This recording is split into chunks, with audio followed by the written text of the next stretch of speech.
சொல்லட்டு கேட்டு. மாண்புமிகு பேரவைத் தலைவர்களே, வாக்குறுதி கொடுத்தது உண்மைதான், அதில் நாங்கள் எந்த விதமான மறுப்பும் சொல்லல. ஆனால் நாங்கள் எங்களுடைய கூட்டணி ஆட்சி அங்கு அமைந்திருந்தால் நிச்சயமாக தொடர்ந்து வருவோம். இப்பொழுது நீங்கள் கூட்டணி அமைத்திருக்கிறீர்களே,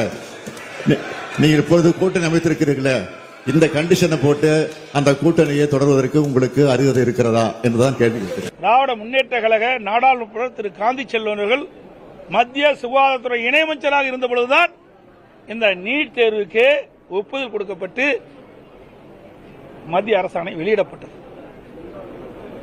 ஏதோ அதிமுக ஆட்சியில் வந்து அதிமுக இருக்கும்போதுதான் வந்தது என்ற ஒரு தவறான செய்தி தொடர்ந்து முதலமைச்சரும் அமைச்சர்களும் பதிவு செய்து கொண்டிருக்கிறார்கள். இது நாட்டு மக்களுக்கே தெரியும். இது கொண்டு வந்தது காங்கிரஸ் திமுக.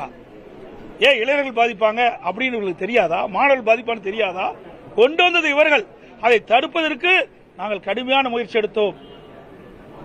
ஆனால் முடியவில்லை. நீதிமன்றம் சென்று விட்டது. அதனால் இந்த நீட் தேர்வு அதிமுக ஆட்சியிலே நடைமுறைப்படுத்த வேண்டிய சூழ்நிலை ஏற்பட்டுவிட்டது.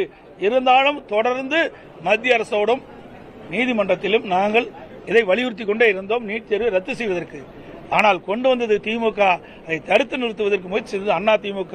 அது மட்டுமல்ல, தேர்தல் 2021 சட்டமன்ற பொதுத் தேர்தலின் போது திராவிட முன்னேற்ற கழகத்தின் சார்பாக திராவிட முன்னேற்ற கழகம் ஆட்சிக்கு வந்தா நீட் தேர்வை ரத்து செய்வோம் சொன்னாங்க. இன்னைக்கு முதலமைச்சர் என்னங்கிறாரு? நாங்க இந்தியா கூட்டணி அங்க வச்சிருந்தோம், இந்தியா கூட்டணி ஆட்சிக்கு வந்திருந்தா ரத்து செய்யும் சொல்றாரு.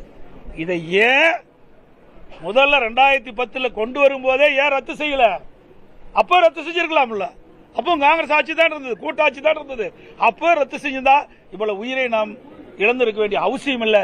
இதுக்கு முழுக்க காரணம் திராவிட முன்னேற்ற கழகம் தான் என்பதை நான் இந்த நேரத்தில் தெரிவிச்சுக்கிறேன்.